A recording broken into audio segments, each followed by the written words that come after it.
Angela, and I'm here at the studio of set decorator Lydia Marks. She's decorated some of the homes of the most famous characters, such as Miranda Priestley from The Devil Wears Prada and the girls of Sex and the City.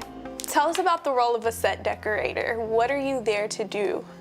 I speak to the director and the production designer about what their hopes are for the overall look of the set, and then I source all of the furniture, fabrics, wallpapers, lighting, carpets, anything you can think of that would be on a set to decorate it.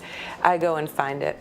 How do you find those perfect personal objects for different characters? I go often to vintage and used clothing stores, furniture stores, and try to, put yourself in that character's shoes a little bit and feel, what they might pick up at a shop. So would you say that you had to study the character as much as the actor? Yeah, and I often study it longer because I often will start prepping a film before the actor's cast. Oh, wow. So I start, on a film like Sex and the City, 6 months ahead of shooting. So there's a lot of time to get into those characters. So when you decorated the apartments of the characters in Sex and the City, what is your approach? I did only the films, I didn't do the TV show, so my approach was to look at all the work that people had done in the past about who these characters were and try to re-envision them for a big screen. We wanted to have it feel like a film and not like a blown-up version of the TV show. It was challenging to remain true to those characters and get the public's acceptance into creating new sets for them. And most of the time, you would think they may not notice, but then actually they end up noticing every little detail. There was a lot of discussion in the press and on blogs. Give me a break. No, it's exciting to have people so interested in your work, and it's exciting to see when people love it and also when people have criticism of it. Why? It's kind of fascinating. What about Miranda Priestley and The Devil Wears Prada? What was your approach there?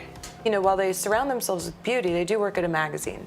So it couldn't be completely extravagant. It had to relate back to what was real, and it is a magazine office. We wanted the set to have a lot of richness and be eclectic, but also create a neutral enough palette that when the clothes come in and the jewelry and the accessories on the trays, that they still pop out.